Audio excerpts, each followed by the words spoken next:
sådär. Då är den pluggen gjord. Och det blir rejäla pluggar här ute. De tidigare som jag gjort nu för några dagar sedan, de sjunker sakta ut liksom. Och målet här är att efter pluggen har sjunkit, det här fick jag höra nu här igår, så när den har sjunkit och liksom funnit sin plats, så ska den fortfarande vara en halv meter högre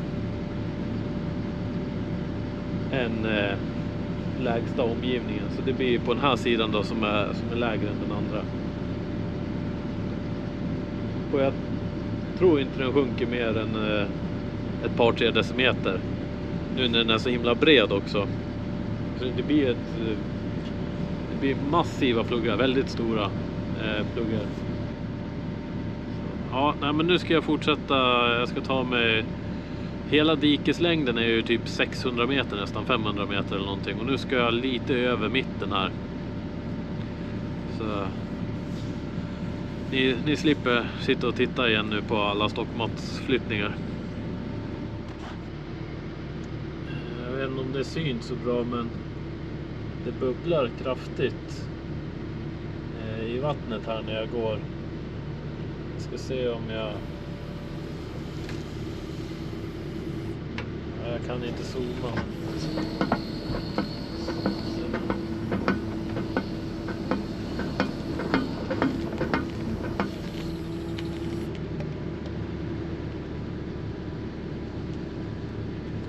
Det är nog gaser som läcker ut.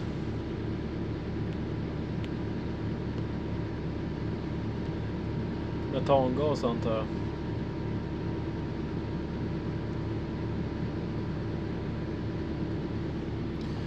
Ja, här ska vi göra en plugg också. Så jag har ju tagit med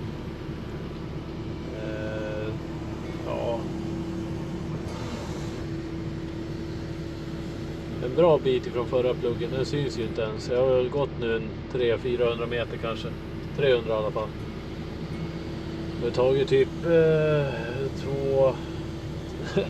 2 timmar eller något sånt där.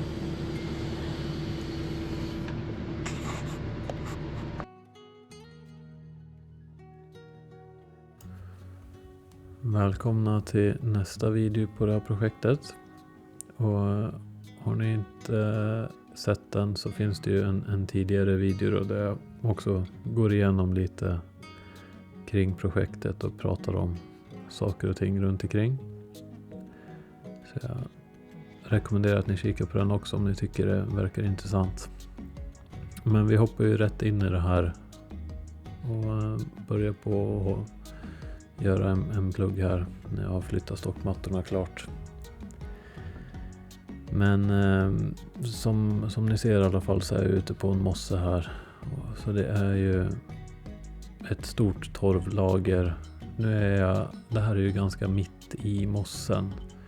Och här finns det inte så stora träd så jag kan inte nå botten liksom. Så jag vet inte riktigt hur djupt det är, men uppskattningsvis 10-15 meter kanske, något sånt. Så det finns mycket torv. Det gör det. Och när jag gör en plugg så här så börjar jag med att skrapa bort sånt material som jag inte vill ha i pluggen då. Så jag får rena torvmassor som håller tätt. Och så får de andra massorna agera som en liten skydds eller så att det inte flyter ut så mycket pluggen. Så jag lägger dem på sidorna som en liten stödmur eller vad man ska kalla det för. En primitiv form. Och här får jag, i sidan av diket här så finns det ganska fina torrmassor som är lite mer fasta. Så även de här pluggarna som är gjorda i torra massor liksom kan man ju mer eller mindre i alla fall gå på direkt efter. Och sen torkar de ur, så länge de inte är helt dränkta så torkar de ur ganska fort ändå. De första pluggarna som jag gjorde, de kan man ju gå på vid det här laget och går och åka fyrhjuling över och sådär.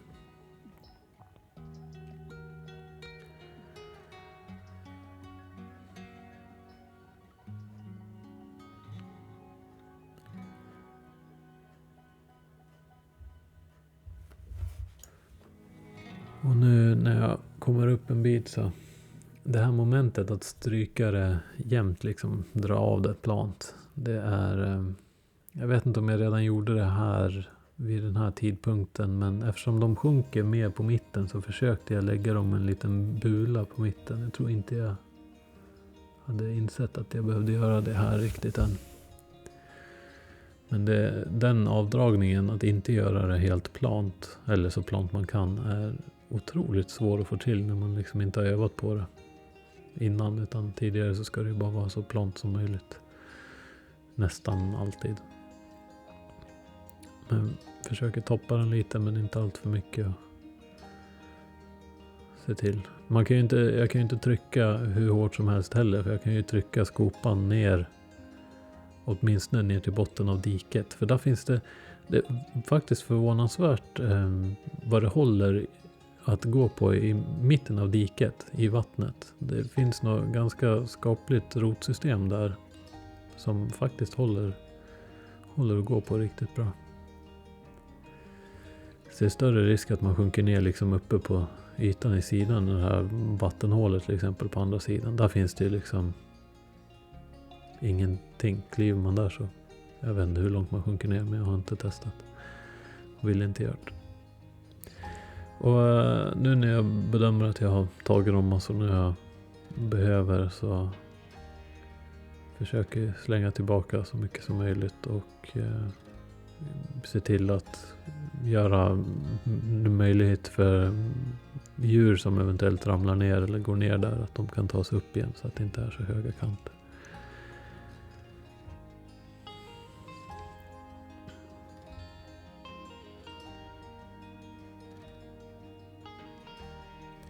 Hoppas att ljudkvaliteten nu är lite bättre än tidigare också. Jag har ju en ny mick som jag inte riktigt har justerat in. Det kanske jag borde ta och kolla och göra. Det låter bra i programmet i alla fall, så jag hoppas det låter fint på videon sen också. Det blir en hel del plock med stockmattorna. De är fantastiskt bra att ha när man behöver dem.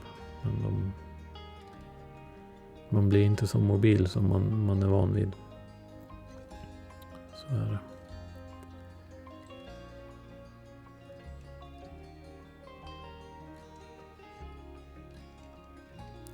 I det här laget så börjar jag väl ändå vänja mig vid att vara på en mossa och jobba. Jag är inte åksjuk längre i alla fall.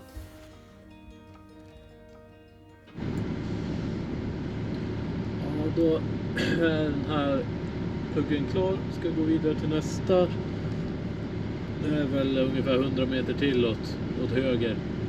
Men jag tycker det är lite kul det här hur marken är här. Om man skakar lite så det går som vågor alltså. Överallt. Eller ja, överallt. Närmsta 5 metrarna i alla fall.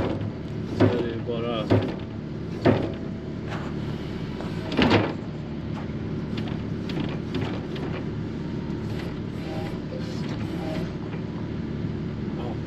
det är spännande.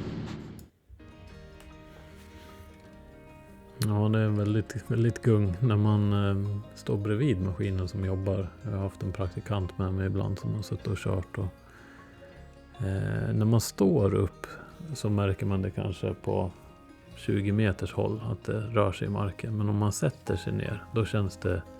Jag satt och försökte ta en smörgås kanske 50 meter ifrån och blev åksjuk för att det rörde sig så mycket. Så man liksom inte parerar med benen då, utan det sprider sig långt ifrån. Så det tog lite tid att vänja sig vid det i en maskin också.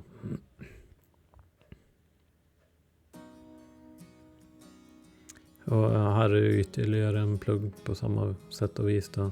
Skrapar undan buskar och ris, alltså vad det är för några tranbär, lingon, jag vet inte riktigt vad det är för något som växer här, men hjortron kanske till och med, eftersom det heter hjortronmossan, men jag har en dålig koll på det.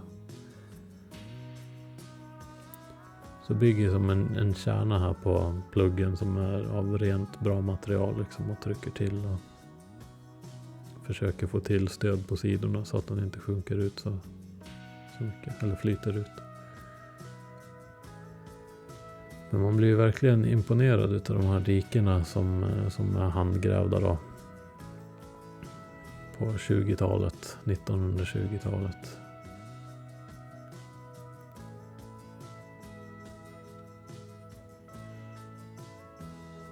Det blir, ja, man blir ödmjuk för hur mycket de kunde åstadkomma med lite folk och timmar, eller mycket folk och många timmar. Men att det gick att få till saker som man tänker att det skulle vara otänkbart idag, att göra såna här diken med skiffer liksom. Skulle inte komma på tanken.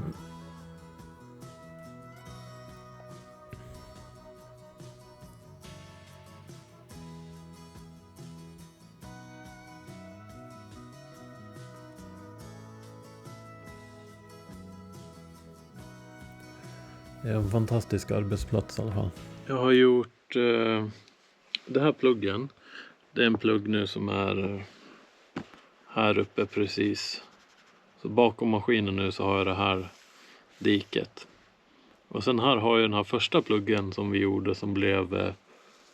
Den sjönk ju ihop och blev väldigt mycket för låg. Så tanken var ju att göra klart. Jag har gjort den här sidan och gått in hit nu. Så måste jag gå ner hit. Men det är här som jag nu har lite funderingar, så jag behöver nästan gå och kolla. För nu, det finns ett dike bakom Pannkaksholmen här. Som vi också ska lägga igen. Och då blir det inte naturligt att gå ut den här vägen igen till vägen. Utan då kanske man går en annan väg ut till vägen. Så frågan är om jag inte ska ta åtgärda det här diket nu på en gång när jag ändå är så nära. Tror nästan det. Ja, och så blev det. Och så här i efterhand så var det rätt beslut. Här kan man ju se att trots att det inte har regnat något direkt sen jag gjorde den här pluggen, så har det ändå samlats en hel del vatten här bakom. Jag vet inte om jag tar upp det någon gång, men jag har tänkt på det många gånger. Det kanske är någon som vet det. Varför rötterna som växer ner i torven på buskar, träd, alltså både tall och björkrötterna, allting de är otroligt röda. Det vore intressant att veta varför det blir så. Jag upplever inte att det är så annars, men det kan också bero på att jag inte får upp rötterna. Alltså, här får man ju upp 1 meter rötter om man bara drar upp en liten buske. Man ser dem svischa förbi ibland här. Helt klar röda liksom. Jag tänker mig att det beror på att det kanske är syrefattigt. Eller det är det ju, men att det kanske är det som påverkar det på något vis. Jag vet inte.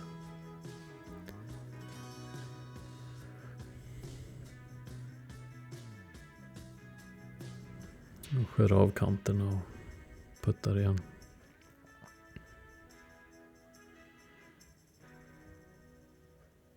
Den här pluggen använder jag sen nu i många dagar och gå ut till maskinen på. Så den håller bra att gå på.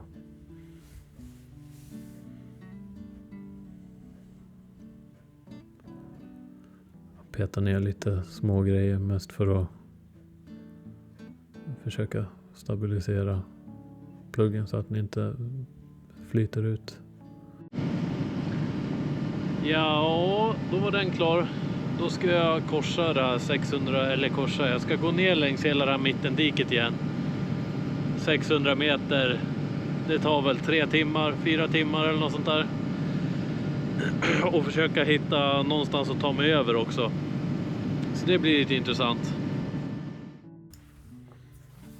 Här har jag kommit en bit över halvvägs ner för diket. Eller jag har nog kommit nästan till slutet. Men här är det nästan så att man inte ens ser att det är vatten i diket. Så jag tänkte att det var ett lämpligt ställe att testa på. Och trots att stockmattorna sjunker ner så att det kommer vatten över, så håller ju det här lilla rotsystemet som finns. Så det gick ju galant att gå över. Jag var lite orolig för det innan, men ja, nu har jag, nu när jag sitter och redigerar de här filmerna, så jag har ju, jag vet inte, jag har ett antal 100 timmar nu ute på mossar och lite mer erfarenhet, så det är ibland lätt att liksom tappa respekten, eller vad man ska säga. Det blir så himla vardagligt att man är ute på en mosse, och sen rätt vad det är så händer det någonting så att man kommer ihåg att man behöver ha fokus och känna hur det känns i maskinen, och inte lita på att det håller hela tiden, utan att man behöver vara försiktig och se till att man tar det lugnt och sådär. Framförallt nu i vintern, så när det har varit frost och snö mycket och is och sådär, så bara att lägga 2 stockmattor på varandra när de är täckta av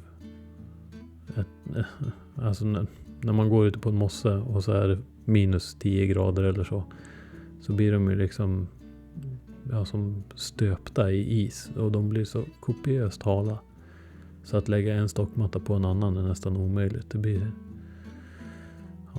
de blir väldigt hala. Här är jag ju nu uppe i det andra, vad ska man säga, det är inte ett parallelldike, men parallelldike med det första är det ju. På andra sidan mossen nu mot där jag kommer ifrån, kan man säga. Och här ska jag göra några pluggar. Fortsätter ju på samma vis. Leta fram de bra massorna och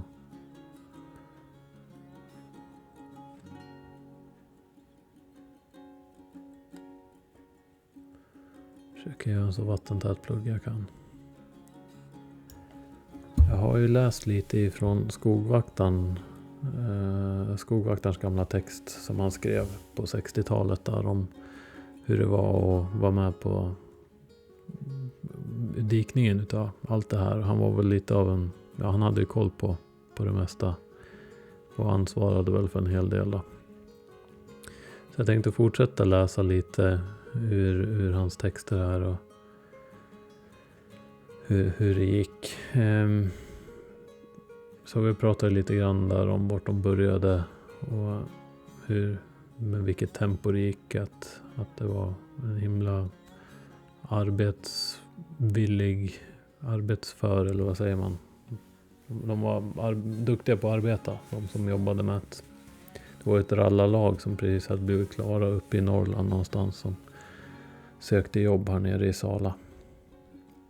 Som fick uppdrag med de svårare partierna. Sen var det väl flera arbetslag inkallade.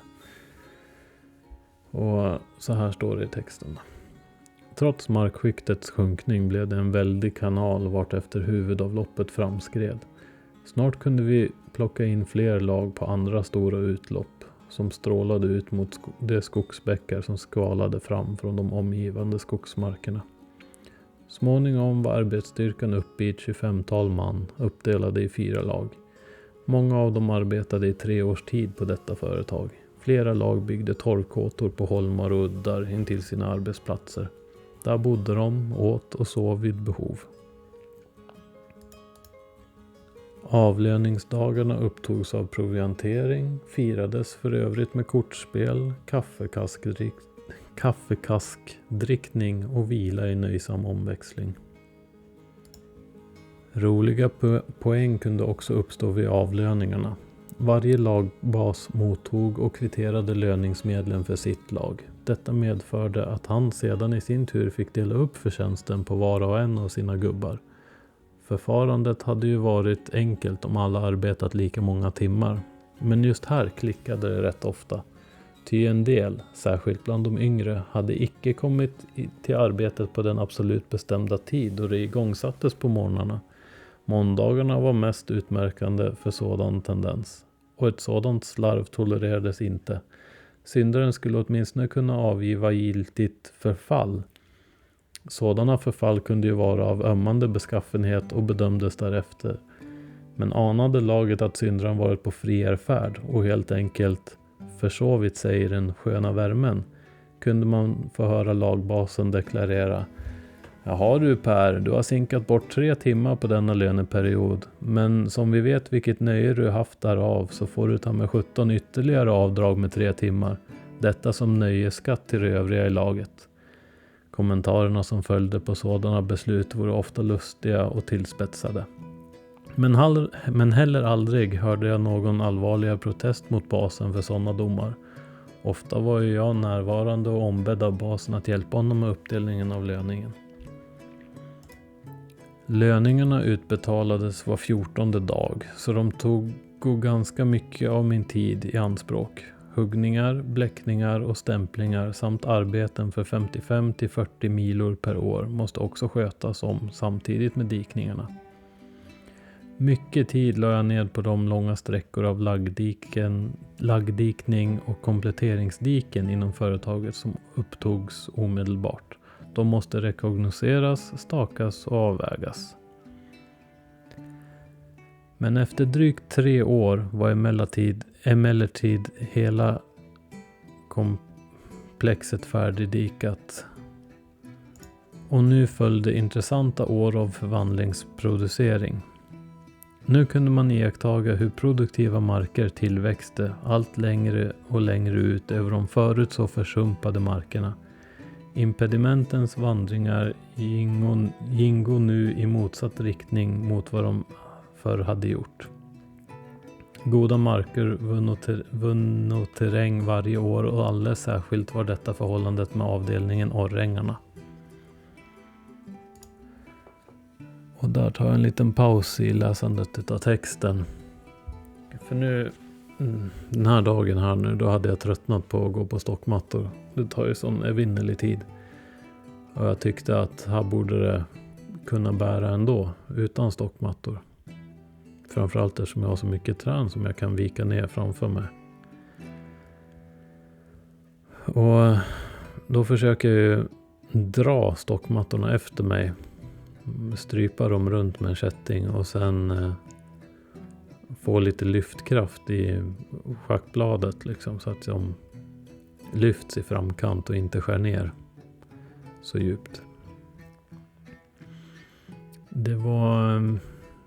Ja, jag tycker fortfarande att det var väl värt ett försök, tycker jag. De träden som inte liksom direkt viker sig i... Ja, ovanför rötterna där försöker jag låta vara kvar. För jag vill inte göra massa rotvältor och sådär.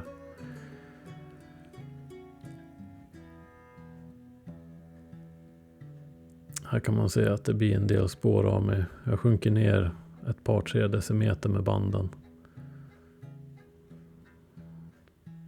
Men det känns fortfarande stabilt. Det känns som att jag har kontroll här. Jag håller mig också in till diket väldigt, där de bästa förutsättningarna finns för att det ändå ska bära. Där det har vattnats ur liksom.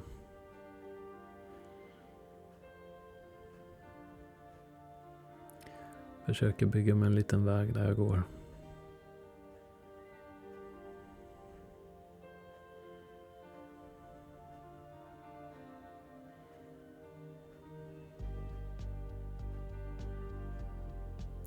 Så det gick rätt så skapligt ändå när jag väl kom in i det här.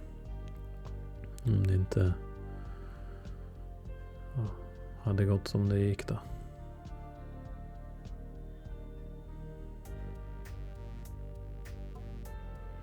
Det är intressant att se de här helt förbrunna träden som bara det ser ut som kolbitar som bara står. Och där antar jag att de redan var torra, alltså döda träd som stod när branden kom. Så att det faktiskt brann i träden. De hade ingen bark som skyddade.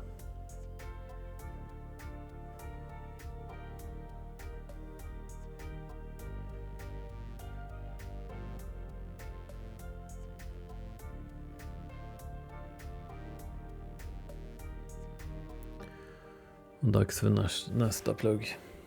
Jag har nog tid att läsa lite mer här.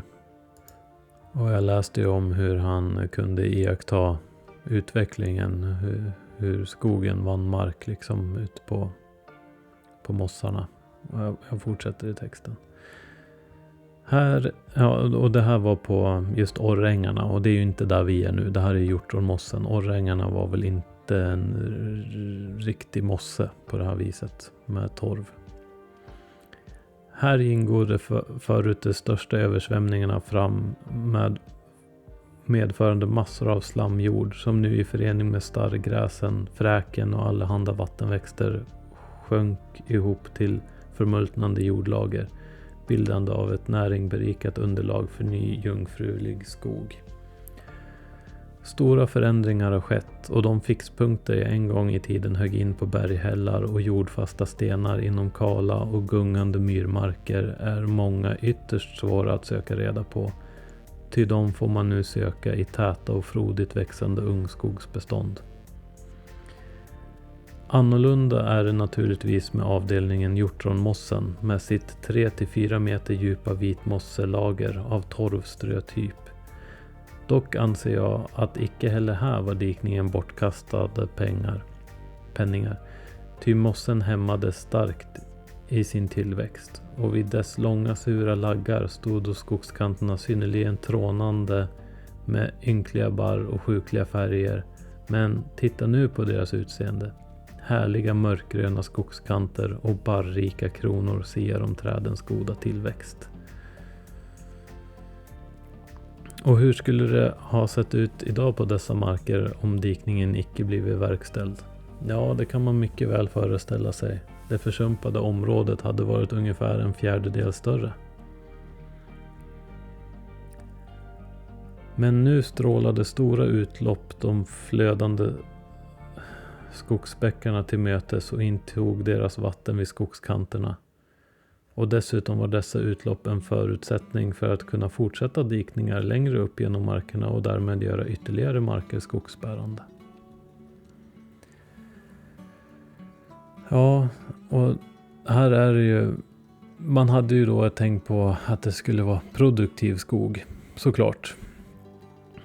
Och jag har inte varit på Orrängarna så jag har själv inte kunnat sett hur det såg ut där då. Men just här, samma sak här. Jag vet ju inte hur det såg ut innan, men det har ju inte blivit någon jättedunderskog. Men träd växer i alla fall. Nu går jag ifrån texten igen ett tag. Jag får mig att det är nu jag får lite problem här. Lägg märke till hur snabbt maskinen sjunker när jag står med skopan åt ett håll. Jag fick se jag har ju en, nu ser jag inte det, jag har stängt av maskinen. Men jag har ju en backkamera här så jag ser ju när min trava välter. Så jag skulle ju svänga runt och ta tag i den då. Men jag hade lyckats få upp en stock här. Jag vet inte hur bra det syns, men den måste liksom ha gått under maskinen. Ja, det syns ju. Den har tagit i schackblad och sen vänds tillbaka in emot. Och nu se om jag kommer ut här.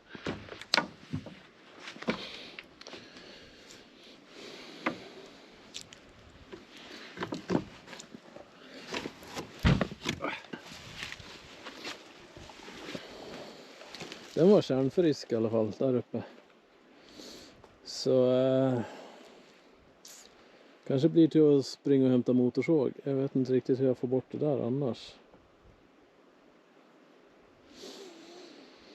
Ja, det funkar ju att gå här, men det är ju gränsfall. Alltså man sjunker ner ganska djupt. Men sen det åker ju upp liksom direkt efter sen när man har passerat. Nu var det väl en stubbe här som jag fick med mig. Ja, precis. Som gjorde att de vickade. Jag får nog sticka och hämta motorsåg på det där.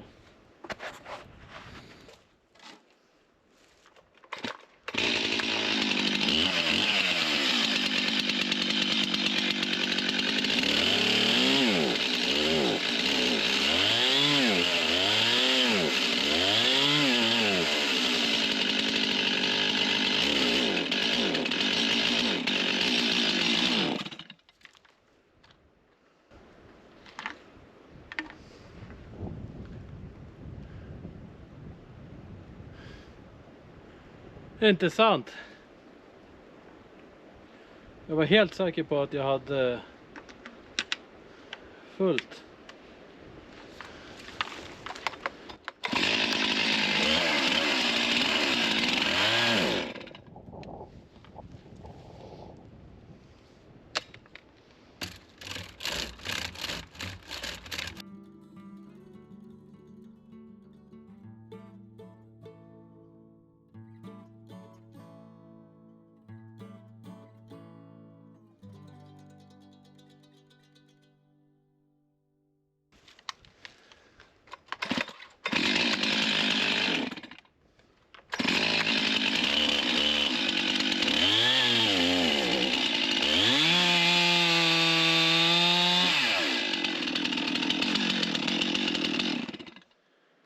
Ja, jösses.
Det här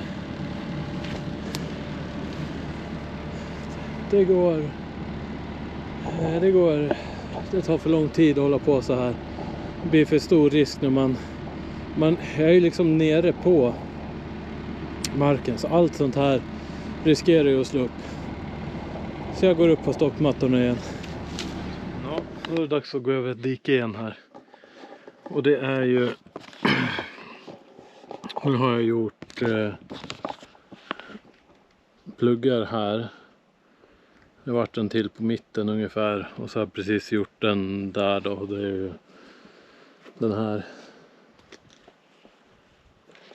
Och så ska jag vidare bort här. Man kan se att det hänger lite band där de vill ha en plugg också. Och det är ju då på andra sidan här. Och här ser det inte ut som att det sitter ihop, men det gör det i verkligheten. Det ska vara grävt fram här. Ska det. Så jag kommer gå fram här. Sätta pluggar. Och det tar ju tid att gå på stockmattor, men om man nu tar hänsyn till att alltså riskerna med att förbanden sjunker ner här ett par decimeter, så då får man ju alla stubbar, allting fastnar ju liksom i under här, och det är himla lätt gjort att det blir att man får problem när man går över de här stockarna och allting. Så det blir stockmattor här så länge det är så pass mjukt. Men nu vet jag det, nu har jag ju testat i alla fall. Och den här fick ju sig en tryckare, så det får jag justera sen.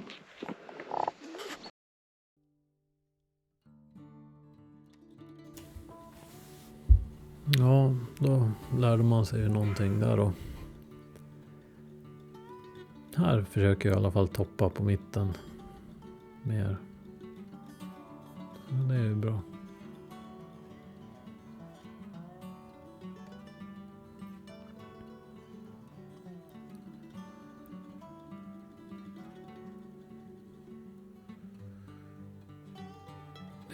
Att ta stockmattorna så där och bända med rototilten liksom, får man ju vara lite försiktig.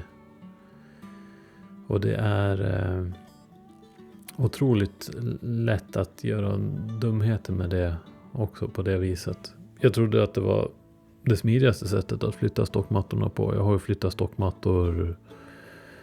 Jag har gått på dem 20 meter ner längs en å och sen gjort ett jobb och sen tagit dem 20 meter därifrån liksom. Och jag kunde inte balansera dem på tvären liksom i skopan sådär. Så här kunde jag inte ta dem med den skopan. Så det var min erfarenhet som jag trodde det var lättast så. Men det är otroligt lätt då att man om du tiltar eller roterar skopan så det händer mycket på 4,5 meters avstånd. Så det är lätt att man tappar dem eller att de glider ur liksom. Så man får ta det väldigt, väldigt lugnt. Men i vissa lägen så är det enda sättet att liksom få kontroll på stockmattorna tycker jag.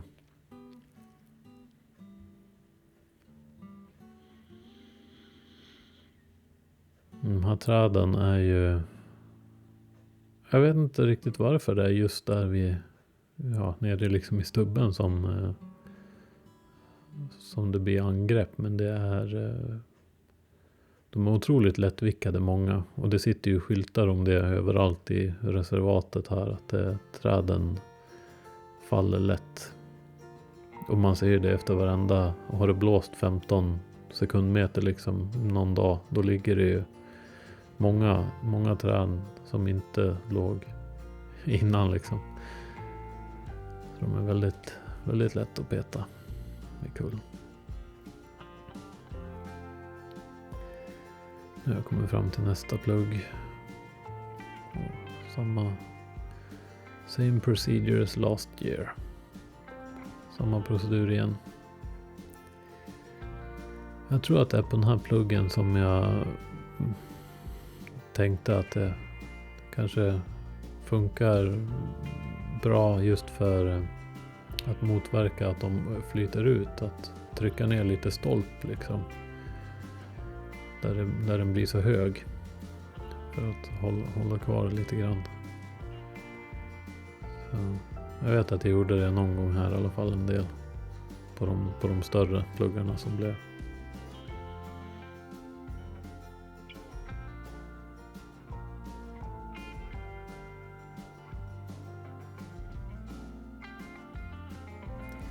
Och hela tiden också på spänn och tänkte att man kanske hittar något, inte mosslik direkt, men någon kvarleva ifrån någonting kanske, något djur eller liksom vad som helst. Men jag gjorde inte det på det här projektet i alla fall.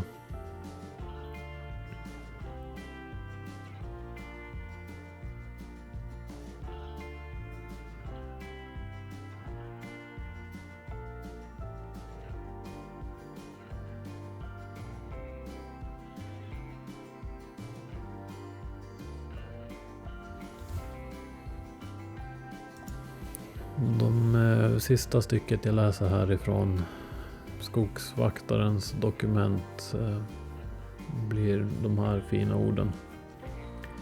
Under de nära 55 åren jag nötit stigarna på Åls bevakning kan jag med gott samvete tillägga.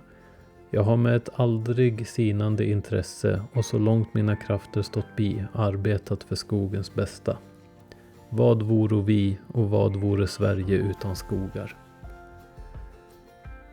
Och det tror jag, alltså det förstår jag. Och jag verkligen är,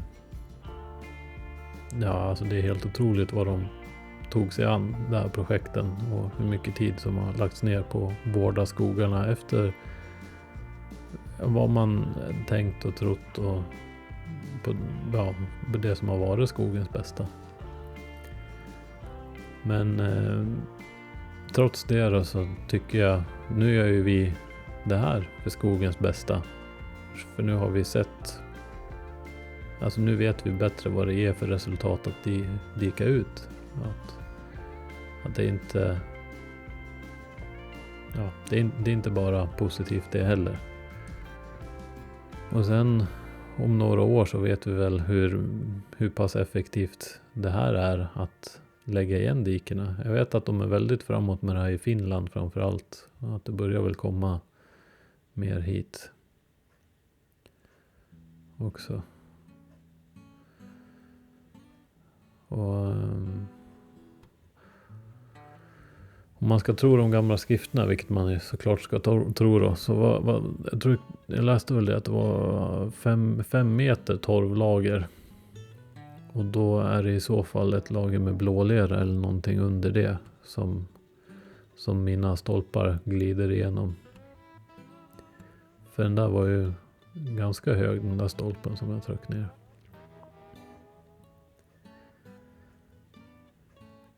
Nej, men det är ju alltid... Det här görs ju inte för att jävlas liksom med någon eller för att inte respektera det jobb som har lagts ner, utan det är ju... Det bedöms ju som att det är nödvändigt. Att det blev inte så... Med facit i hand så blev det inte så bra. Och sen är det väl just det att det är ju inte bara här det har dikats ut. Utan det är ju otroligt många ställen som är utdikade och som kanske aldrig kommer bli igenlagda. Och så då väljer man ju att göra det just då i naturreservat där det finns möjlighet. Och där just produktionen står inte alls i fokus, utan det är ju skog och natur som står i fokus. Hur mycket stockar man får ut om vid en eventuell avverkning har ju otroligt liten betydelse liksom. Så jag tycker det känns fint på något vis att vara med på de här projekten. Och framförallt lärorikt. Så det är jättekul.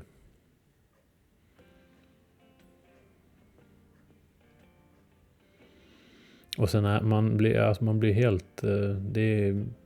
man blir nästan lamslagen. Jag vet inte vad jag ska säga. Men det är att vara här och jobba i. Och hur mycket jobb det är för mig. Att bara göra små pluggar som är någon procent av det jobbet som de har gjort. Och då har jag en 16 tons grävmaskin. Och det tar ändå liksom... Ja, jag tror att hjortronmossen här, det som var liksom ute på mossen, jag tror att det tog ungefär 2 veckor. Ungefär. Så ja, nej, det är otroligt mycket jobb nedlagt på de här dikerna. Skulle det nu vara så att om 20 år så inser man att det här var ju inget smart att göra så här. Då är det i alla fall inte mer än 2 veckors jobb att ta bort det här, får man väl anta. Om det inte har blivit så sankt allt runt omkring då, så att man inte tar sig fram med maskin. Men det tror jag inte. Stockmattorna bär fantastiskt bra.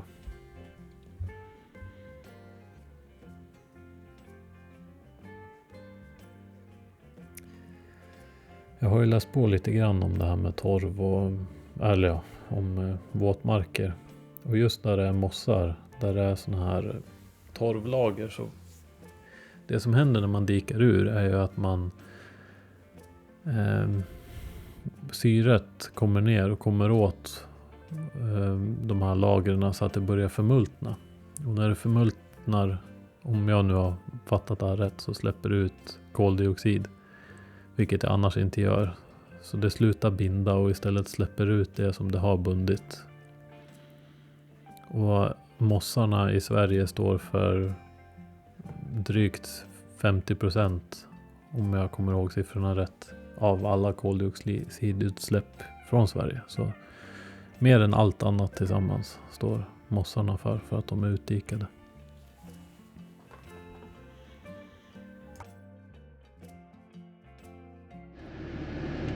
Nu har jag precis gjorde 2 pluggar på den här sträckan. Så jag har precis gått tillbaka här. Och nu är jag någonstans här precis, så jag ska gå uppåt här. Och det sitter inte utmärkt någon plugg här, men jag tror att jag sätter en plugg här i alla fall. Det är lite... här ner nu så tittar vi åt sydväst här, så vi tittar ner hitåt. Och det ser mycket lägre ut där, tycker jag, än om man snurrar runt.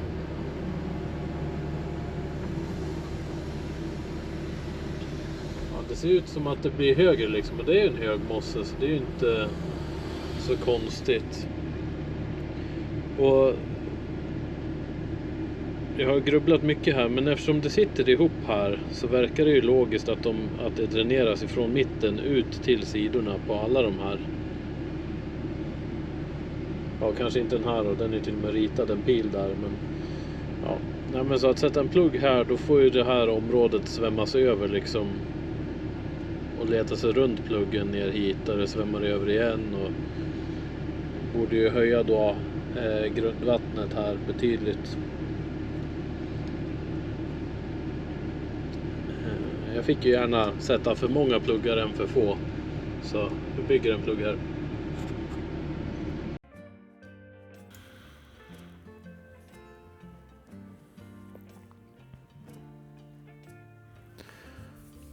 Ja, många pluggar blir det. Mycket upprepning.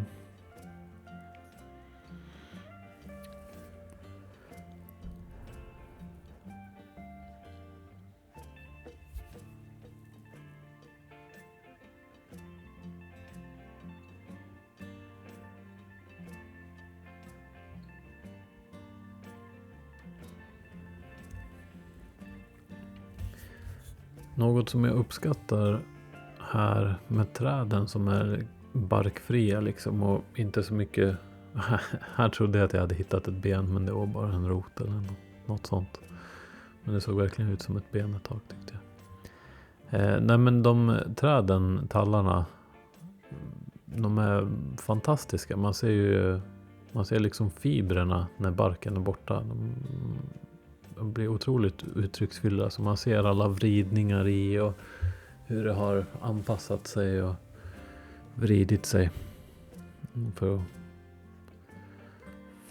att anpassa sig till omgivningarna och klimat och allting, förutsättningar som finns.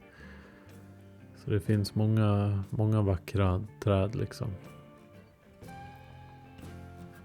Alltså jag har verkligen uppskattat att vara ute i skogen. Jag förstår att människor blir rekommenderade skogspromenader och så för om man har det tufft psykiskt. Det känns som ett bra sätt att ladda batterierna på liksom. Komma bort ifrån vardagsstressen och när det är i jobbet så här så kommer man kanske inte bort från det helt, men ändå det finns ju ett ro som när man stänger av maskinen och går 20 minuter hem genom skogen liksom. Eller till bilen blir det. Men det har ju varit uppfriskande promenader här också, att gå här i myren när man sjunker ner någon decimeter varenda steg. Det blir det blir lite puls hela tiden. Framförallt att släppa på dieseldunkar. För sådana går det åt också.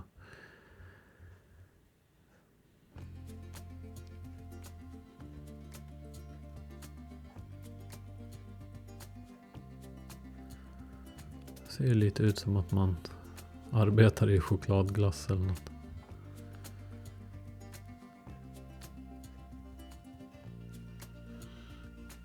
Jag är ute och kikar lite. Ibland blir man det är så svårt att se höjder och så när man sitter en bit upp i maskin. Det är väldigt lätt att få, även om man planerar till ytor, alltså som en grusplan eller så, att man får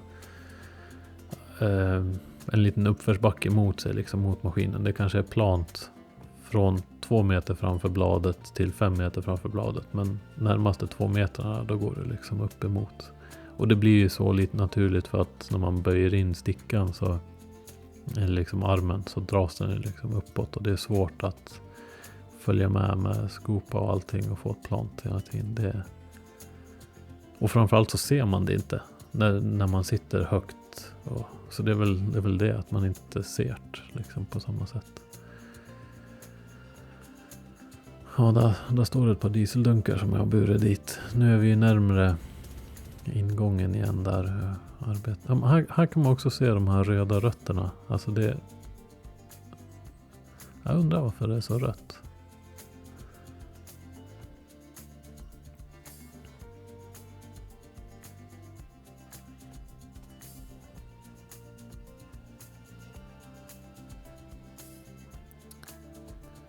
om man jämför det här projektet mot förra projektet, jag tror inte jag såg vatten en enda gång där i något dike. Och jag var där i nästan en månad.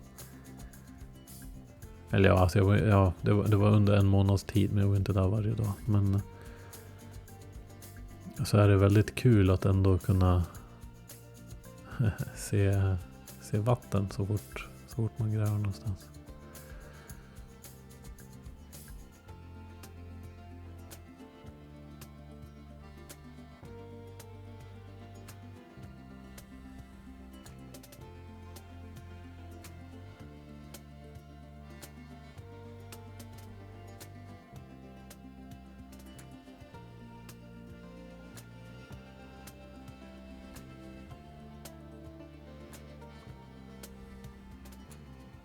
Klapp, klapp.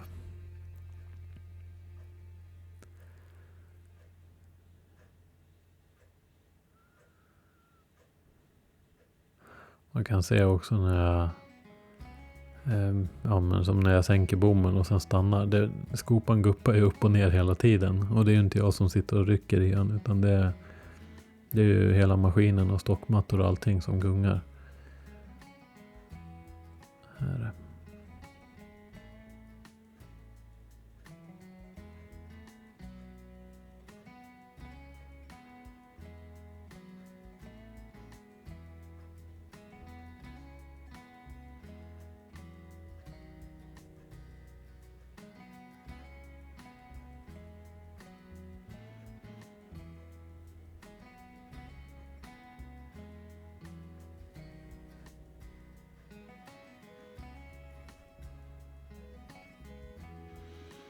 Det här är också en plugg som jag efter det här gick på ett par dagar för att komma ut till maskinen.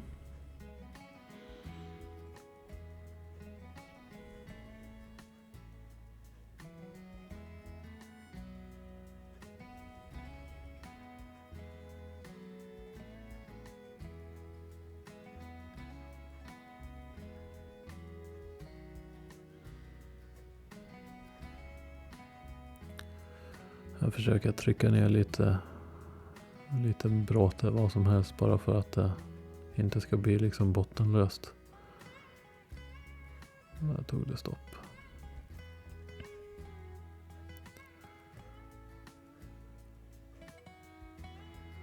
Jag vet inte om ni la märke till det, men jag försökte trycka av den där stocken där.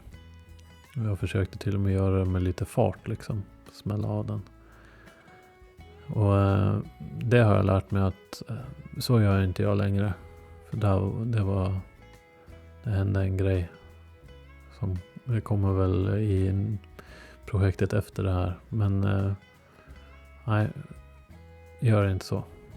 Om man inte kan trycka av den försiktigt och kontrollerat, så låt den vara hel i så fall.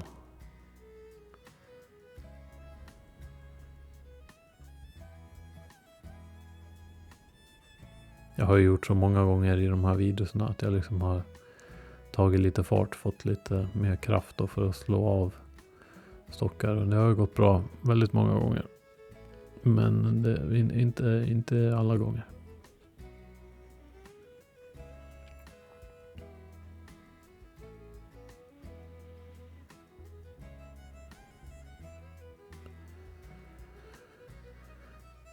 Men det är tur att man förhoppningsvis lär sig någonting av misstagen man gör.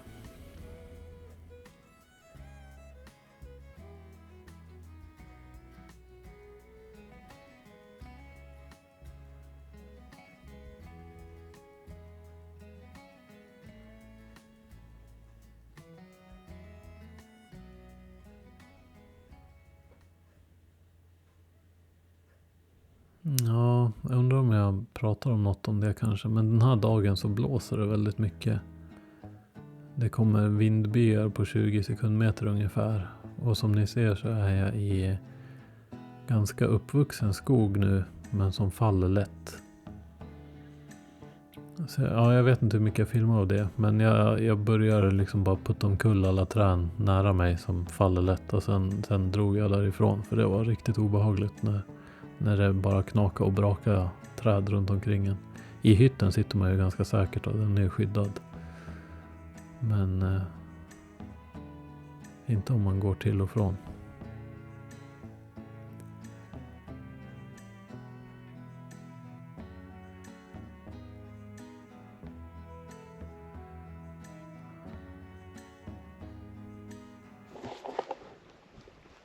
Ja, nu har jag gjort en plugg precis här. Jag har ju gått nu längs det här diket och varit 4 pluggar totalt. Sista är nu precis här innan vi kommer fram till T-korsningen, eller vad man ska säga. Och sen här precis har jag en markering på att de vill ha en plugg också. Och då är det för det här stora diket. Alltså det här diket som sen går ner till det ännu större diket. Ja. Och här är det ju frågan om jag faktiskt når och ta det liksom från ett håll, eller om jag måste gå på båda sidor ner här.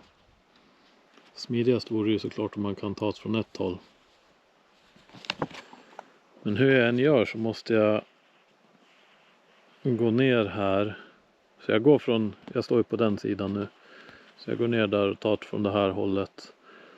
Och når jag inte över på ett bra sätt, då får jag lov att gå ner på andra sidan också sen.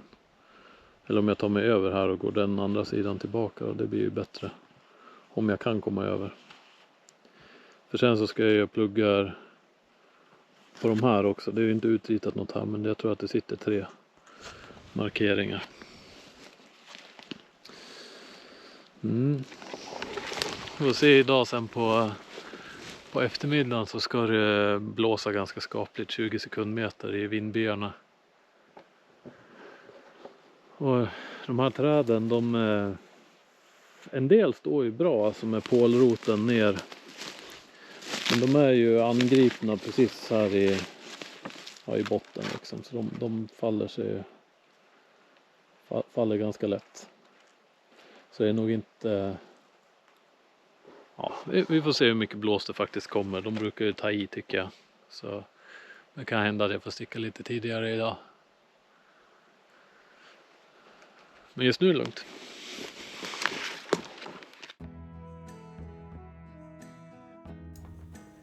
Ja, det var bevisligen inte riktigt den som jag stack härifrån då. Och här när jag funderade på hur jag skulle nå över diket, så här är det brett. Alltså jag vet inte riktigt hur lång räckvidd jag har nu med maskinen, men från schaktbladet och fram till skopskäret med rotortilt och allting, det borde åtminstone vara 7 meter eller nära. Ja, men det borde det vara. Jag kan ju ta en stockmatta som ligger framför, och den är 4,5. Då kan jag liksom vika in den, och som jag viker ut skopskäret, och det borde vara 6,5-7 meter. Något sånt. Så det är rejält diket. Och här visste jag inte riktigt heller. Det här är första gången som jag står en bit ner nu på en stockmatta i diket för att nå. Så jag visste inte riktigt hur bra det skulle bära.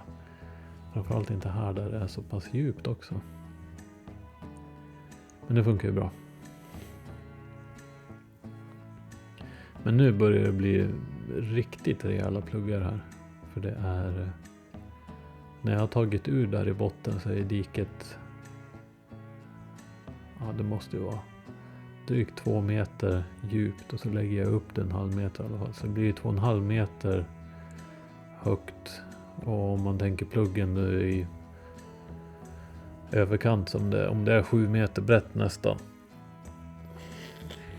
Och så blir den blir i princip lika, ja, den blir nog bredare egentligen, eller liksom bredare än vad den är djupare. Det är svårt att förklara, men den blir väldigt, väldigt stor. Går åt mycket massor för att få till det på något vettigt vis. Det här var det inga problem att hitta bra material i alla fall. Jag undrar om det inte nu också som jag börjar, det är kanske lite längre ner sen på någon plugg, som jag börjar få tag i blålera ganska på en gång. Men det funkar ju också bra att jobba med. Det blir otroligt tungt bara. Det är någonting som jag har lagt märke till nu. Jag fattade inte det på en gång. Men standard är ju att när du har... Alltså när vi kittar maskinerna i Sverige. Eller när leverantörerna gör det. Har man en rototilt då brukar man ju vilja slänga på en extra motvikt på en 500 kilo. Eller 800 kilo eller vad de väger. För att motverka det lite grann. För den blir väldigt lätt vickig i över sidan av banden liksom. Längs med blir det bra och framförallt över schackbladet. Då spelar det ingen roll. Då har man ju vikt så att man klarar sig. Stå stabilt. Men just över sidan. Då är det lättvickat. Om man tar en halvfull skopa nästan på rak arm liksom. Då vickar den. Eller vicka gör det inte, men då lättar den ju. Och då märker man ju det och så får man ju sätta ner igen. Så det är inte så att man vickar bara för att den inte orkar. Eller orkar bara för att den inte kan lyfta liksom. Det känner man ju på en gång. Men det finns i alla fall ett par anledningar till varför man inte har den motvikten på den här maskinen.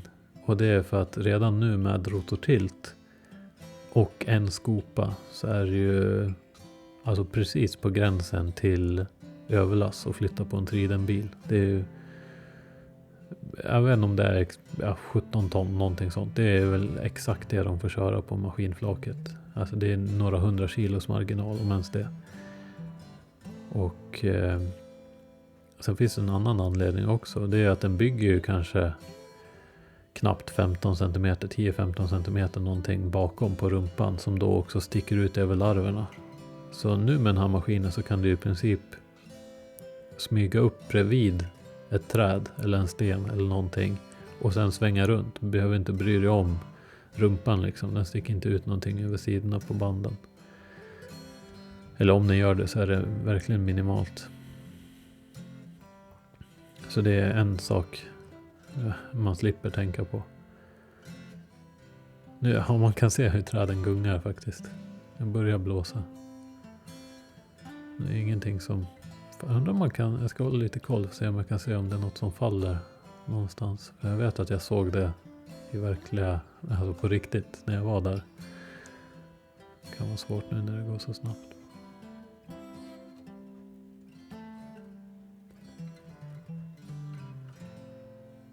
Så att trycka av stockarna så här som jag gör här, lägger upp dem och sen duttar till dem.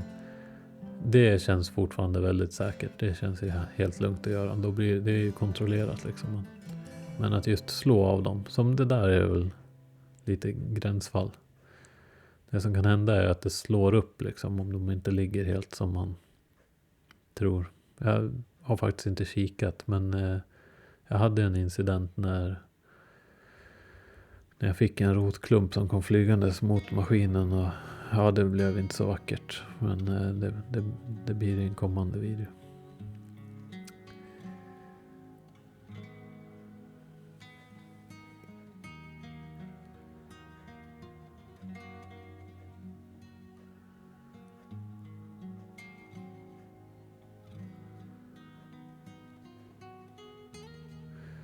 Och här... Framförallt neråt det där hållet där jag tagit mycket material så kändes det som att där skulle det kunna liksom rinna iväg mycket om det flyter ut. Så det kändes lite bra att kunna peta ner lite stockar för att försöka säkra upp det med liksom.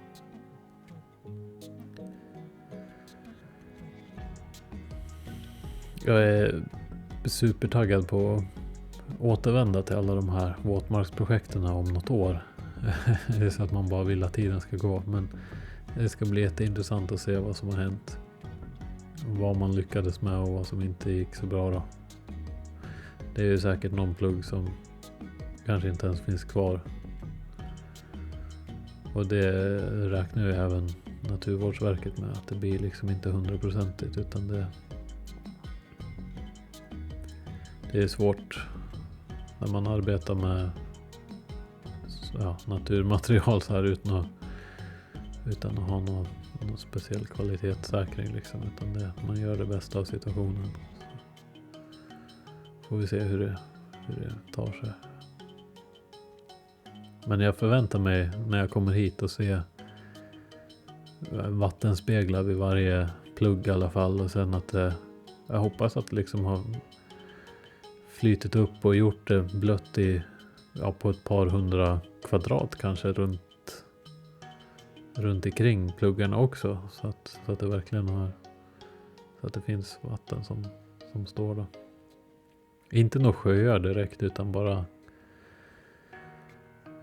att det är fuktigt. Stövlar lär ju behövas. Det tar jag för givet. Jag hoppas verkligen det.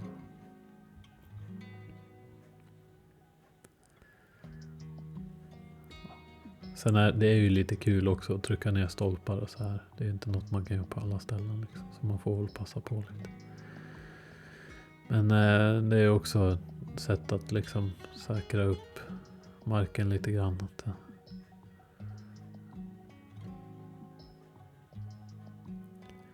det finns någon botten i hålen liksom.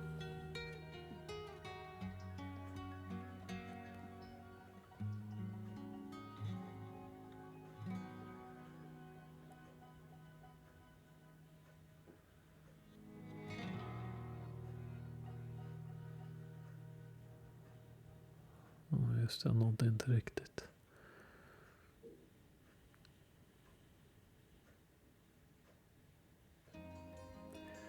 Kan man också se de här röda rötterna.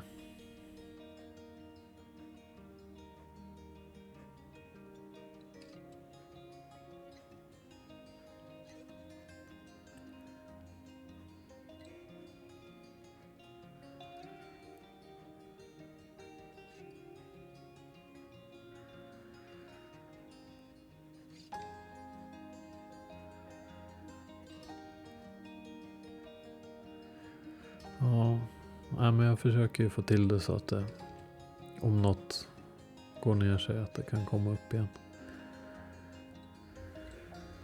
Så ja, men det blir bra det där.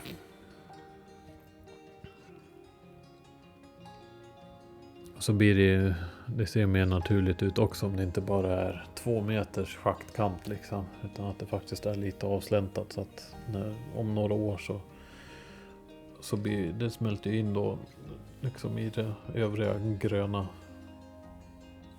betydligt bättre.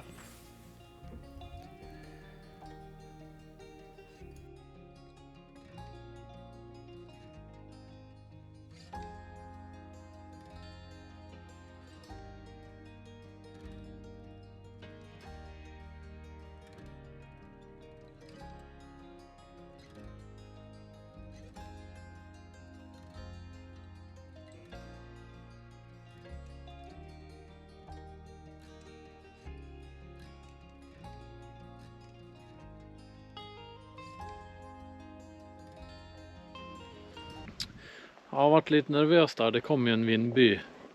Så jag såg att det var ett par träd som dök där borta. Och det gungade rejält i även de här. Så jag gjorde ju bara lite snabbt rent här nu. Jag hade försökt spara lite träd här för att det skulle se lite naturligt ut. Eller alltså, så gör jag väl överallt. Försöker ta så lite som möjligt. Men nu blev det ett område som rök här. Det kommer väl blåsa mest därifrån. Så jag tror att det får bli bra så här. Så sticker jag härifrån innan det börjar blåsa mer. Jag ska blåsa hela eftermiddagen och framåt kvällen. Så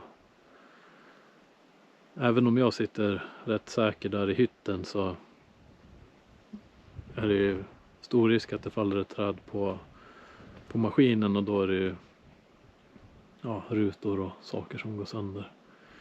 Så då är det bättre att man ställer undan den, tänker jag. Sådär. Men inget träd hade fallit på maskinen i alla fall under de här vindbyarna som kom. Men på vägen hit så var det man fick hoppa över väldigt många som hade fallit sig. Och sista biten ut ur skogen fick jag varit riktigt rädd för det kom en riktig vindpuss så jag sprang 50 meter eller så för att komma ut från alla de här döda träden. Och men det känns som rätt beslut. Helt klart. Men nu ska jag fortsätta med där ner till någon markering. Jag är ju... Min plätt här nu, maskinen står här någonstans. Jag har gjort en plugg där. Nu ska vi ner och göra den pluggen. Och sen ner ännu längre då.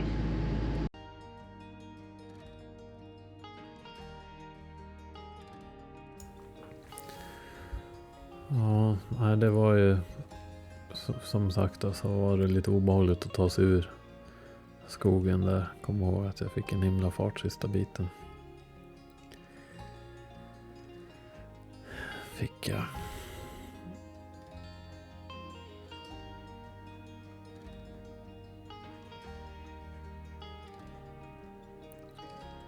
Och återigen här och så är jag står en bit ner i diket nu till början och jobbar. Så det här blir också en sån här gigantisk plugg.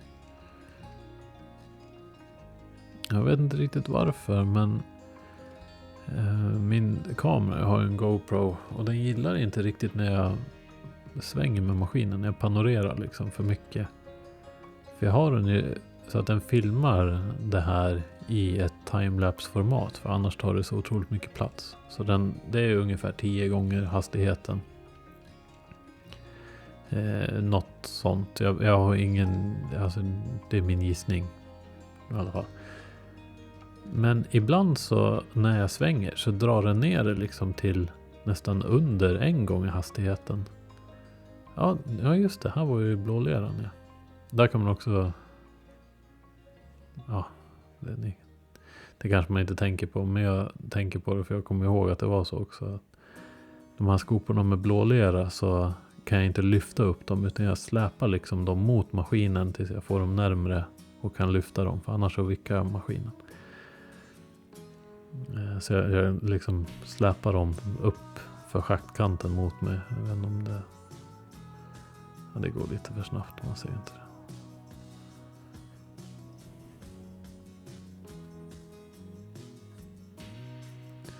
Men jag gillar den här grejen att slå ner lite pålar i alla fall. För jag gjorde det här på alla de här större. Och det ska bli jättekul att gå tillbaka här och kolla hur det ser ut om något år.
Någonting som jag försökte tänka på när jag stod med maskinen ner.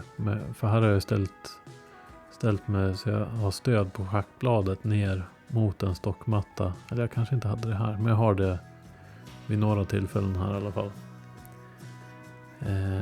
Och det är att försöka att inte ställa sig helt längs med den. Alltså att man slår ner schaktbladet bara på en utav stockarna. När det är så här mjuk mark under så blir det ett väldigt tryck på just den. Så jag fick stockmattorna av lite så halvdan kvalitet också. Det var mycket liksom halvrunda stockar kan man väl säga. Så den hade bara de här armeringsjärnen som de är ihopslagna med. Som höll dem liksom från att bryta sig. Hade det varit riktiga fyrkantsblock, då hade de ju hållfastighet av det också. Men när ena sidan var helt rund så här och den sidan var uppåt mot schackbladet, så fanns det liksom ingenting som höll emot brytkraften förutom just armeringsjärnen. Så jag lyckades böja till en av stockmattorna eftersom jag slog ner schackbladet på det då. Och ja, så det sjönk ner på den stocken bara. De pallade inte riktigt trycket där. Så det försöker jag tänka på nu mer. Alltså det försökte jag tänka på då också, med ja, jag borde ha haft koll på att jag borde haft den stockmattan åt andra hållet också. Så det var en miss. Men den gick ju för sig då att rätta ut sen igen. Men ändå.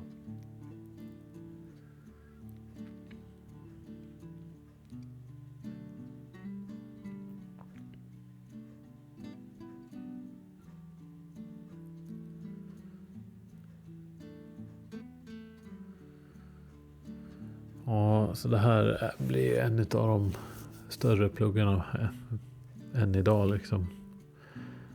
Se här att jag är ju och jobbar bra högt. Det är för hela den här sidan som jag står på är väldigt mycket lägre än andra sidan.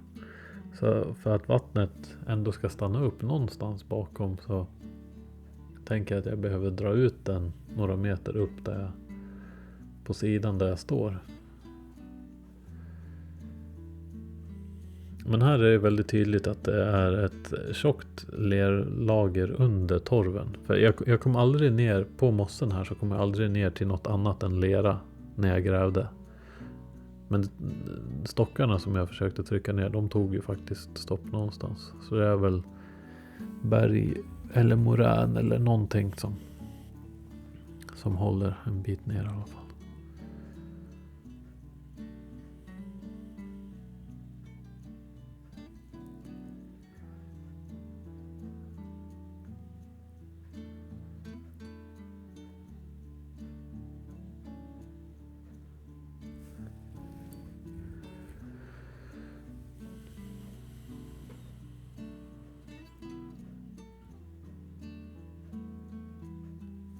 Och jag har ju nu hållit på och jobbat i skogen hela hösten och vintern.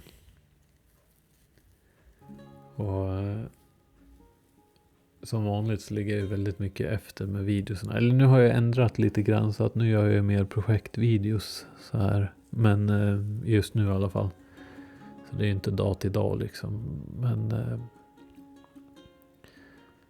något som jag först bedömde var största risken liksom med att arbeta i skogen så här var ju att man skulle hänga upp någon slang eller så i någon gren och rycka loss eller ja, alltså fastna på något sånt sätt eller slå till något träd med armen eller bommen eller så. Men det har faktiskt aldrig hänt. Eller alltså jag har väl upptäckt det innan. Jag tror jag har ryckt loss kontakten till rotortilten en gång.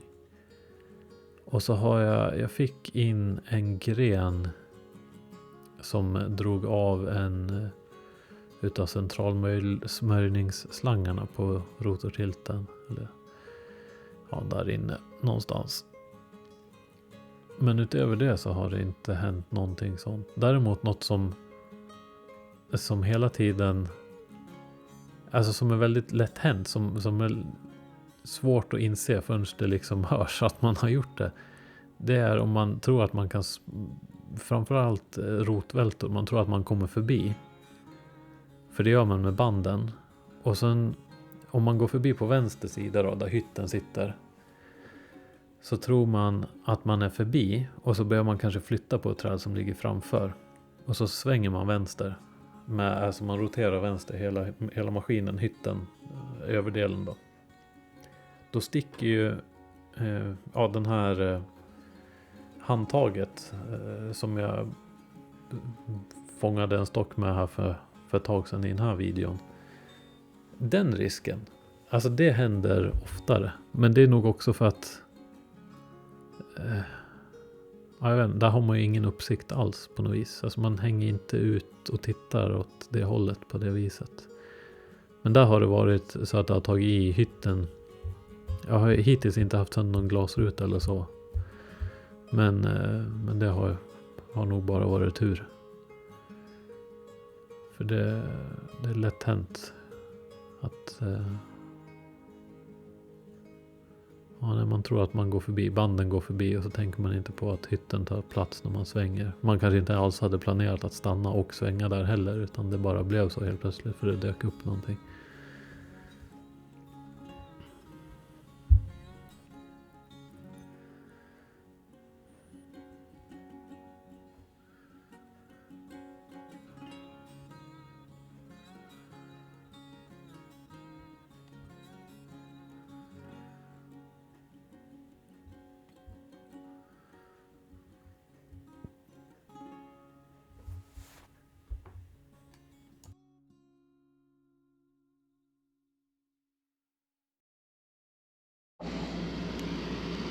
Ja, det var en plugg till gjord.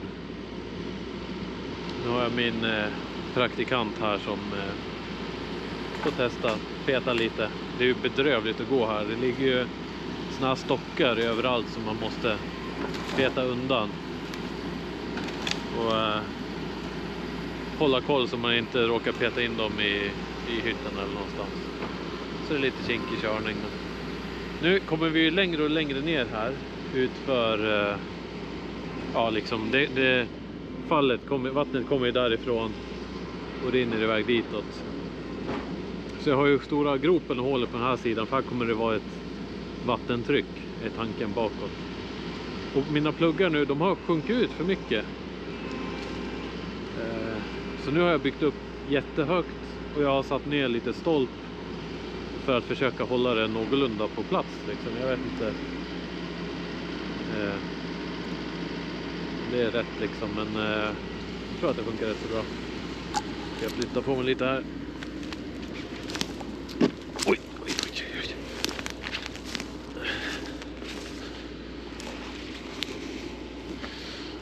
Ja, men så det blir ju som en sån här gata där man har bara försökt mosa undan alla träd som man kommer fram. För man vill inte stå med stockmattor på träd, för då blir halt, och i värsta fall så har man ju sönder stockmattorna, knäcker dem. Men ja, ska se här, den här pluggen gjorde vi, eller det fick praktikanten köra en hel del på. Det har varit jättebra. Så blev det ett rätt rejält hål här också. Jag vet inte om det går.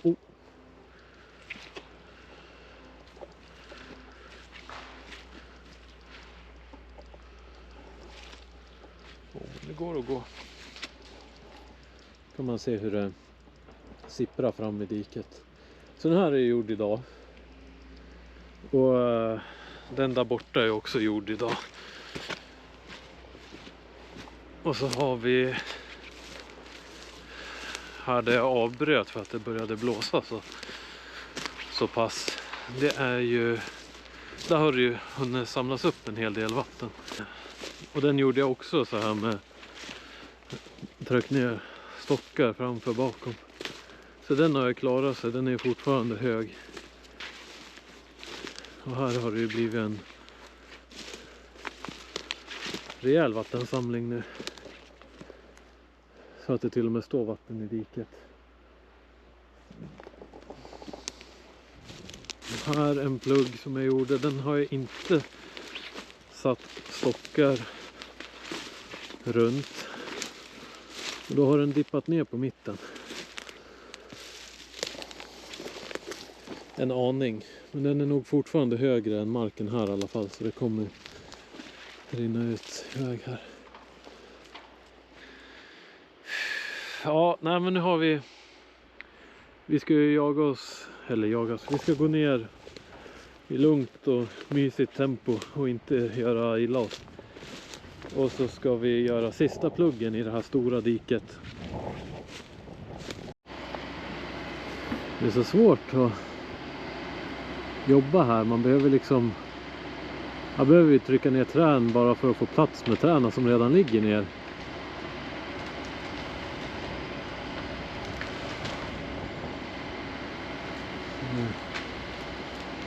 Det är väldigt svårt att ge några konkreta tips på att så här gör man.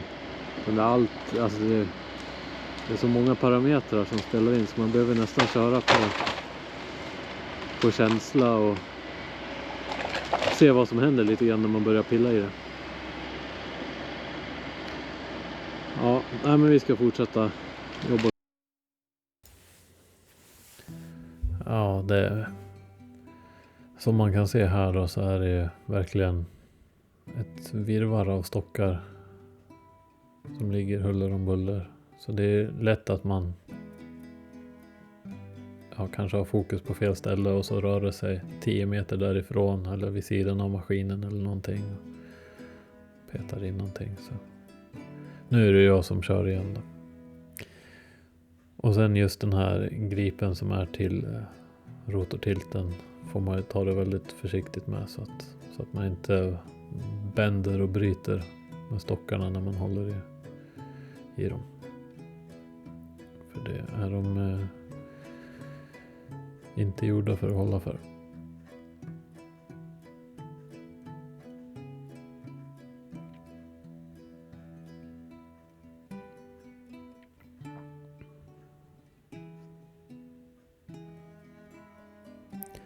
Jag vet inte hur mycket mer jag kommer prata nu. Jag kommer sitta med här och titta på hela filmen så säger jag väl något om jag kommer på något vettigt att säga.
När jag flyttar stockmattorna så här så jag tänker inte på det blir liksom så på automatik. Men jag lyfter ju upp dem lite i bakkant och sen drar jag ju liksom skopskäret längs baksidan ner framåt. Och sen så blir det att man vrider runt och trycker ner baksidan av skopan i mossen för att kunna komma ner i nivå så att den kan vicka i. För det är så precis så att man kan inte... Jag får inte in den i skopan om jag inte samtidigt trycker ner skopan i mossen för att få rätt vinkel. Och med lite övning så går ju det... men det går ju jättebra att göra så och inte få med något material under liksom ifrån. Annars är det lätt hänt att man liksom tar en skopa mosse med sig. Om man bara sätter ner skäret bakom och liksom gröpar upp den. Men om man drar skäret med stockmattan under och liksom så att stockmattan får lyftas utav. Ja. Det finns en teknik där i alla fall som man kommer på.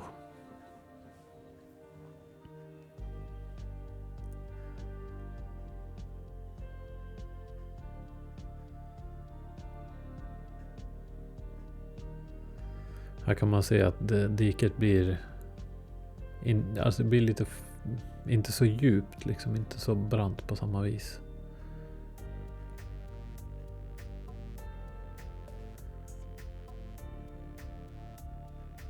Och här är det väl knappast mosse längre heller egentligen.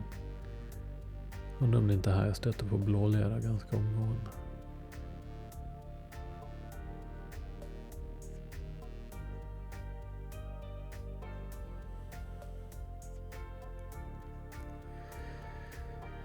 Nu när jag sitter och gör den här voiceovern så har det ju gått.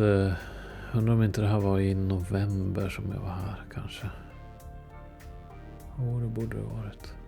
Och nu är det slutet på januari. Så det var ett tag sedan. Och jag hade också den här färdigklippt. Där kan man se på schackbladet att jag trycker ner. Försöker att inte ställa den på bara en stock. Men så det här nu då ska ju vara sista pluggen här. Jag har varit ner här borta och kikat, men det är bedrövlig terräng. Helt hopplöst att ta sig. Men jag måste bekräfta att det här är sista utmärkta pluggen. Ja, men så jag lägger den här. Sen kommer vi gå upp här igen.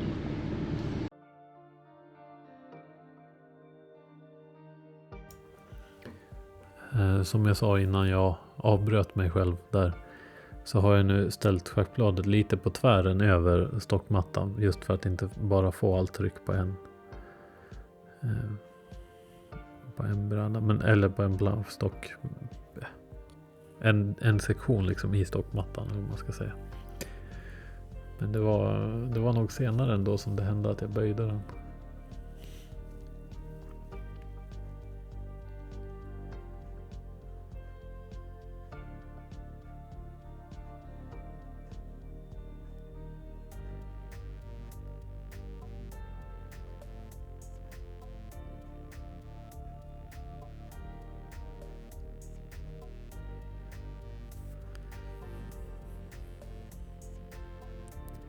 Det är väldigt kul ändå. Man tröttnar ju lite på videorna när man först gör det och sen kanske bara inom någon vecka sen sitter och redigerar och tittar på samma sak igen. Och sen efter det ska jag försöka göra en voiceover eller så. Men jag vet inte, jag blir inte så jättemotiverad att göra det gång på gång sådär liksom. Men nu har det gått ett tag, så nu fick jag lite motivation igen. Så känns det kul att kika på det här.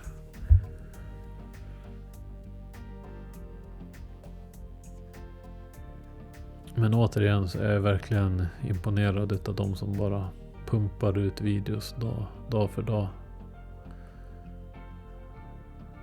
Ja, de kanske har i och för sig någon som sitter och gör det här åt dem. Så kan det vara.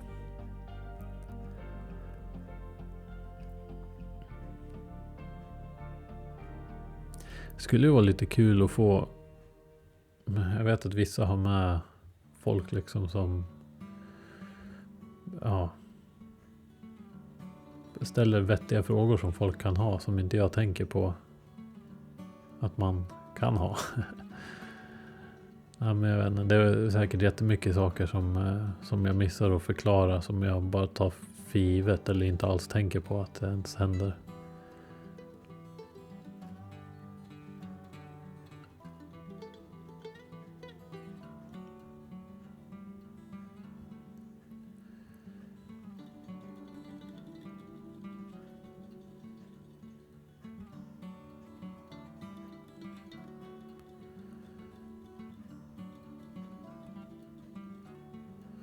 Där är blålera.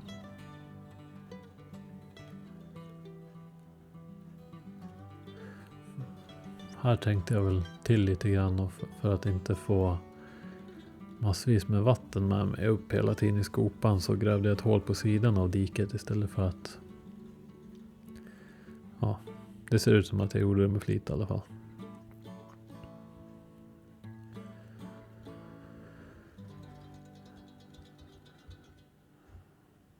Försöka få lite torra massor.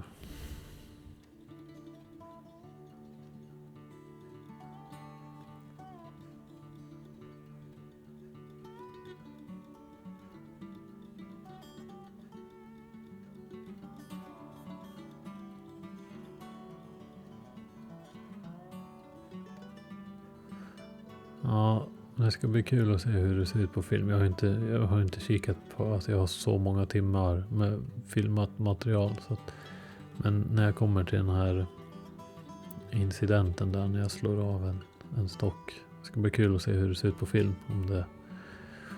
Om det ens är med.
Det är nog den här pluggen som blir den största.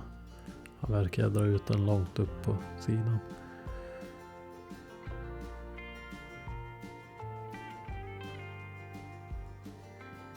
Jag försöker få en lite toppad på mitten.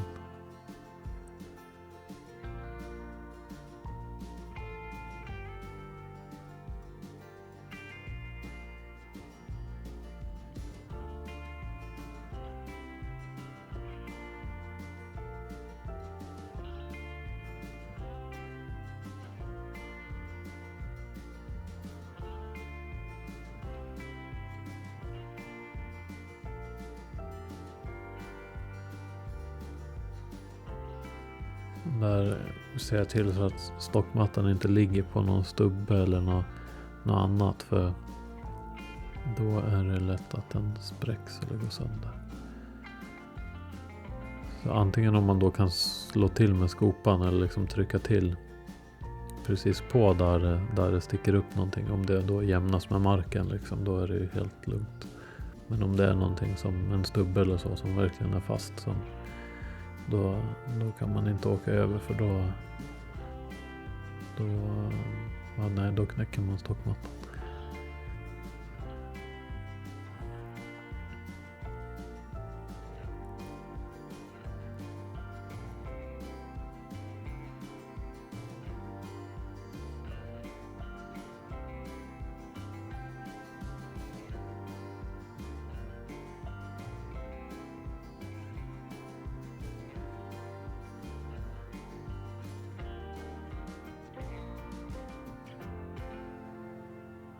Här behöver jag verkligen fiska efter att få tag i material. Jag vill ju liksom inte göra schaktet längre, eller längre åt höger i bild då. Av någon anledning.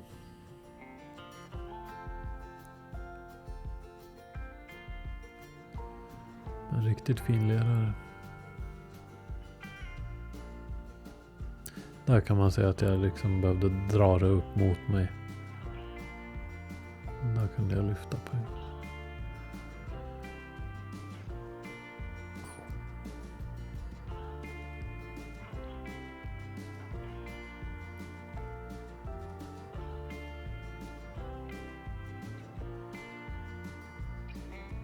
Den här blåleran är väldigt, väldigt mjuk. Men det finns ju också som blålera, alltså det är mycket vatten i den här då. Det finns ju blålera som är betydligt hårdare och till och med jättehård. Då kan man behöva verkligen knacka, kanske hacka sönder den först för att sen försöka trycka ihop den där man vill ha den istället.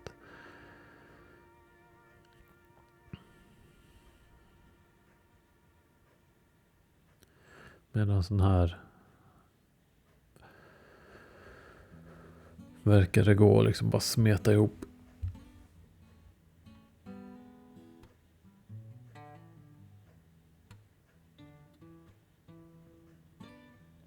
Just det, och så tänker jag mig att det kanske inte växer så bra i blålera på en gång, utan då toppar jag med något lite mer torvjordaktigt så att det, för jag vill ju att det börjar växa i så snart som möjligt. Dels för hållfastighet för pluggen och för att det ser mer, att det liksom är blålera i 5 år kanske inte ser så bra ut. Då är det bättre att det blir grönt på en gång.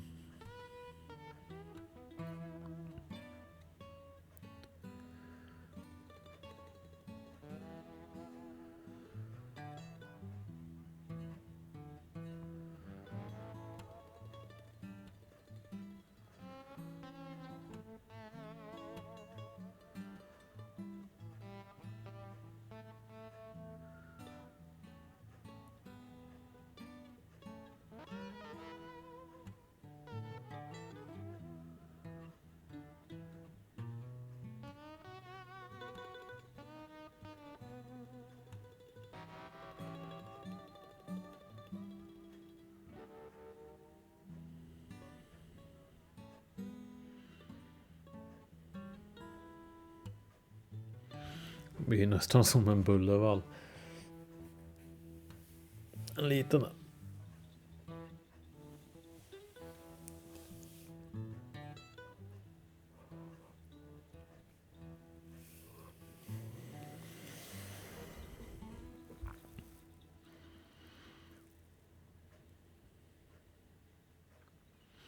Jag är inte klar än.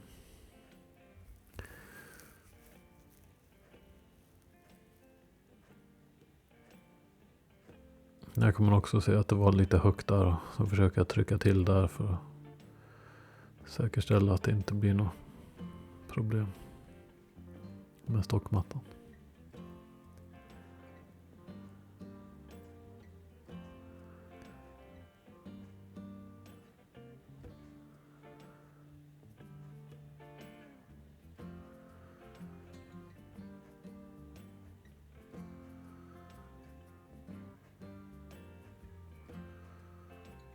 Ja, jösses, vilken plugg.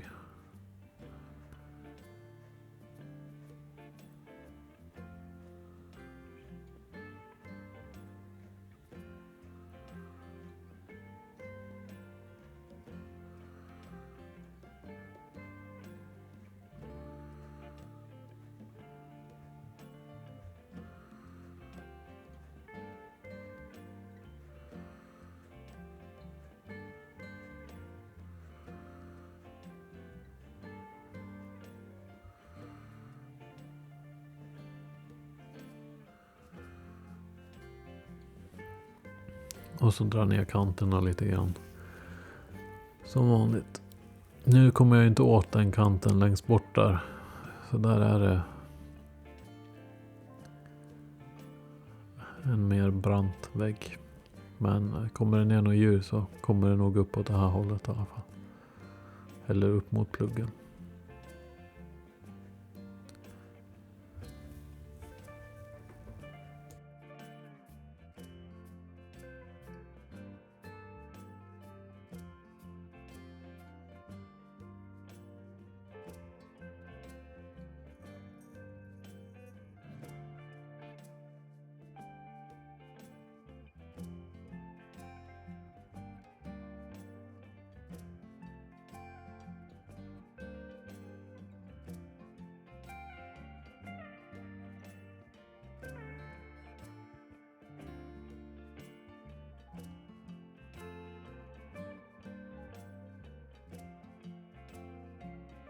Sista pluggen gjord här, eller inte sista pluggen, det är den som är längst nedströms kan man säga, som vi kommer göra nu. Och den blev ju jätteplugg, väldigt lång.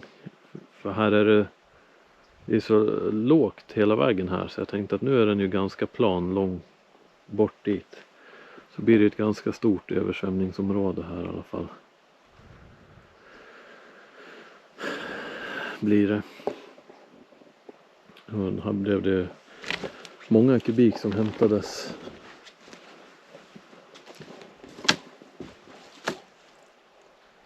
Oj, titta här. Jag tyckte jag hörde att det porlade någonstans.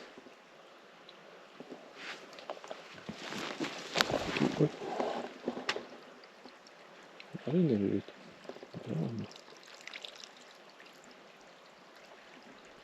Med vatten. Jag trodde det var där nere i själva fåran. Men det är inte. Vad bra att vi fick den här på bakom pluggen då så att det dränerar ut. Ja, åt rätt håll eller vad man ska säga. Det vore lite intressant att testa och kliva ut på det här. Det vill inte sjunka ner. Ja, det var ingen konst.